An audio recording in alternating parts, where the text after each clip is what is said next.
You're watching Ash Resources. Hello everyone. So guys, कैसे हैं आप? उम्मीद है कि आप सब ठीक हैं। गाइस, आज मैं आपको सिखाने वाली हूँ सिंधी और उर्दू के अल्फ़ाबेट्स। हमने ली है सिंधी की किताब जिसका नाम है आसान सिंधी 3 क्लास लाए। ठीक है, इसके ऊपर लिखा हुआ है सिंध टेक्स्ट बुक बोर्ड। ठीक है, चले अब हम स्टार्ट करते हैं। आप मेरे चैनल को सब्सक्राइब कर दीजिए ताकि मैं आपके लिए और नई वीडियोस ला सकूं, जिससे आप बहुत कुछ सीख सकते हैं। मैं ऐसे रिसोर्स आपके लिए लेकर आऊंगी। सबसे पहले हमारे पास है सिंधी का सफ़ा नंबर 7।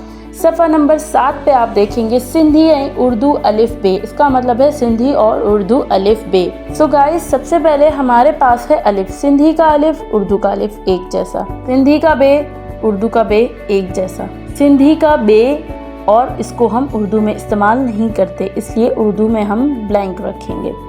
इसके बाद है सिंधी का भे और उर्दू का भे।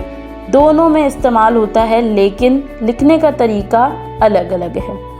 इसके बाद है हमारे पास सिंधी का ते, उर्दू का ते, जो कि दोनों एक जैसे हैं।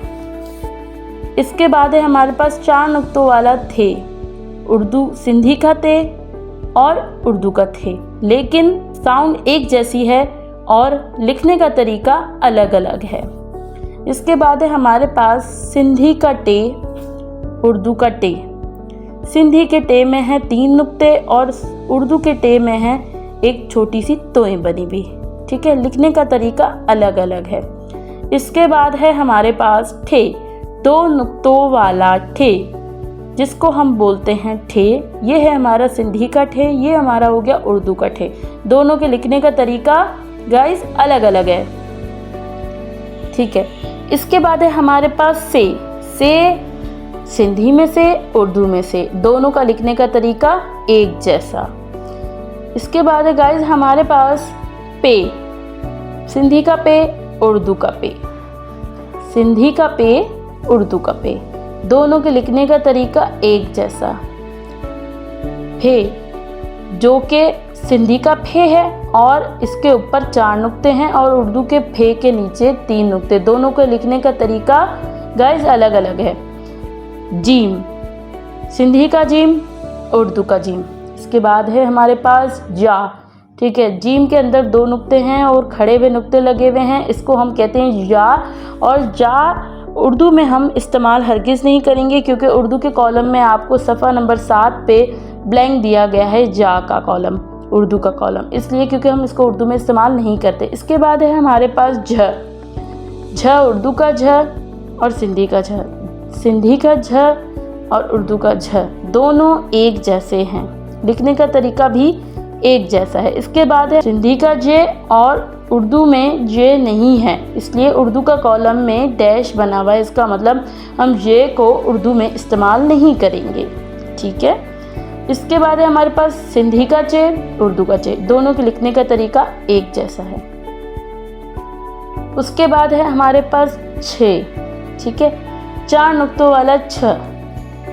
उर्दू में छ लिखने का तरीका अलग है और सिंधी में छ लिखने का तरीका अलग है। सिंधी के छ के अंदर 4 नुक्ते हैं और उर्दू का छ हम अलग तरीके से लिखते हैं, जिसके नीचे 3 नुक्ते हैं। इसके बाद है हमारे पास हे। सिंधी का हे, उर्दू का हे। इसके बाद है हमारे पास खे। सिंधी का खे, उर्दू का खे। इसके बाद है हमारे पास सिंधी का दाल, उर्दू का दाल एक जैसा।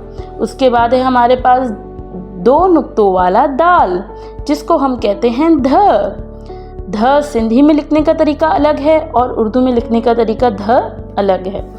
इसके बाद है हमारे पास 3 नुक्तों वाला डे, जिसको हम बोलते हैं डे, लेकिन डे से डेडर का मतलब होता है मेंढक। ठीक है, लेकिन हमने इसके उर्दू के कॉलम में खाली छोड़ा हुआ है, इसलिए क्योंकि हम इसको उर्दू में इस्तेमाल हरगिज़ नहीं करेंगे। इसके बाद है हमारे पास 1 नुक्ते वाला डाल। ये हो गया हमारा सिंधी का डाल और ये हो गया हमारा उर्दू का डाल। दोनों के लिखने का तरीका मुख्तलिफ है। इसके बाद आ गया हमारे पास ढ। दाल के नीचे 2 नुक्ते बने हुए हैं, इसको हम कहते हैं ढ, और उर्दू का ढ अलग है। लिखने का तरीका दोनों का मुख्तलिफ है। इसके बाद है हमारे पास जाल, सिंधी का जाल, उर्दू का जाल। दोनों के लिखने का तरीका एक जैसा। सिंधी का रे, उर्दू का रे, दोनों के लिखने का तरीका एक जैसा। इसके बाद है हमारे पास 4 नुक्तों वाला रे, जिसको सिंधी में हम 4 नुक्ते लगाते हैं और उर्दू में हम छोटी तोय लगाते हैं। दोनों का साउंड एक जैसा है। इसको भी हम रे बोलते हैं, इसको भी हम रे बोलते हैं, लेकिन लिखने का तरीका गाइस मुख्तलिफ है। ये चीज़ें आपके समझने की है, और अगर आपको समझ आ रहा है तो मेरे चैनल को सब्सक्राइब और लाइक करना मत भूलिएगा। इसके बाद है हमारे पास जे। जे सिंधी में भी जे है और उर्दू में भी जे है। दोनों के लिखने का तरीका एक जैसा। ये आ गया हमारा सिंधी का सीन, ये आ गया हमारा उर्दू का सीन। दोनों के लिखने का तरीका एक जैसा है। इसके बाद आ जाता है हमारा शीन। शीन सिंधी में भी शीन है और इसको हम उर्दू में भी शीन बोलते हैं। दोनों के लिखने का तरीका एक जैसा है गाइस। इसके बाद आ जाता है हमारे पास स्वाद। स्वाद सिंधी में भी स्वाद, उर्दू में भी स्वाद। दोनों के लिखने का तरीका एक जैसा है। इसके बाद आ जाता है हमारे पास ज़ुआद। सिंधी में भी ज़ुआद और ज़ुआद उर्दू में भी ज़ुआद। दोनों के लिखने का तरीका एक जैसा। इसके बाद आ जाता है हमारे पास तुआं। तुआं सिंधी में भी तुआं और उर्दू में भी तुआं। ठीक है, दोनों के लिखने का तरीका एक जैसा है। इसके बाद आ जाता है हमारे पास ज़ुआं। ज़ुआं जो है वो हमारे पास सिंधी में भी एक जैसा है और उर्दू में भी एक जैसा है। ठीक है, दोनों को साउंड एक ही जैसा है, लिखने का तरीका भी एक जैसा है। उसके बाद आ जाता है हमारे पास आइन। सिंधी में आइन, उर्दू में आइन। लिखने का तरीका एक जैसा। सिंधी में गैन, उर्दू में गैन। दोनों के लिखने का तरीका एक जैसा। सिंधी में फे, उर्दू में फे। दोनों के लिखने का तरीका एक जैसा। इसके बाद सिंधी का काफ 2 नुक्तों वाला और उर्दू का काफ 2 नुक्तों वाला। दोनों का तरीका एक जैसा लिखने का। इसके बाद आ जाता है काफ। ये आ गया हमारा सिंधी का काफ, ये आ गया हमारा उर्दू का काफ। दोनों के लिखने का तरीका अलग अलग है। ठीक है, लेकिन क्या है, साउंड एक जैसी है, काफ काफ। इसके बाद आ जाता है हमारा सिंधी का ख और उर्दू का ख। ये बज़ाहिर लगता आपको काफ होगा, लेकिन ये काफ नहीं है, ये ख। इसके अंदर 2 चश्मियाँ हाइड हुई भी होती है। और सिंधी में ख लिखने का तरीका ये है और उर्दू में ख लिखने का तरीका ये है। इसके बाद आ गया हमारे पास गाफ। सिंधी का गाफ, उर्दू का गाफ, एक जैसा, साउंड भी एक जैसा। ठीक है, इसके बाद हमारे पास आ जाता है ग। सिंधी का ग और उर्दू में हम इसको इस्तेमाल नहीं करते। इसके बाद आ गया हमारे पास घ। सिंधी का घ, उर्दू का घ। दोनों का लिखने का तरीका एक जैसा। उसके बाद है हमारे पास गे। इसको हम बोलते हैं गे और इसको हम सिंधी में इस्तेमाल करते हैं, उर्दू में हम इसको इस्तेमाल नहीं करते, इसलिए क्योंकि हम इसका उर्दू में कोई मायने नहीं है, कोई इसका अल्फाज नहीं निकलता। इसको हम बोलते हैं गे और इसको हम, जैसे मैंने इससे अल्फाज बनाए सींग, ठीक है, तो इसका साउंड ये है। इसको हम उर्दू में इस्तेमाल नहीं करते। इसके बाद आ गया हमारा सिंधी का लाम, उर्दू का लाम। दोनों का लिखने का तरीका एक जैसा। इसके बाद आ गया गाइस हमारे पास मीम। सिंधी का मीम, उर्दू का मीम। तो ज़रा सा फ़र्क है, लेकिन लिखने का तरीका तकरीबन एक जैसा ही है मीम का। इसके बाद आ गया हमारे पास नून। सिंधी का नून, उर्दू का नून। दोनों के लिखने का तरीका एक जैसा। उसके बाद आ गया हमारे पास रून। इसको हम बोलते हैं रून। रून से मैं अगर अल्फाज बनाऊं तो मैं बनाऊंगी वण। वण का मतलब होता है दरख्त। इससे कोई अल्फाज नहीं बनता, इसलिए हम इसको बीच में या आखिर में इस्तेमाल करते हैं। ठीक है गाइस, मैंने अल्फाज बनाया वण। वाव के बाद ड़े की आवाज़ आ रही है, इसको हम इस्तेमाल करते हैं। ठीक है, इसको हम उर्दू में इस्तेमाल नहीं करते, सिर्फ हम सिंधी में ही हमेशा इसको इस्तेमाल करते हैं।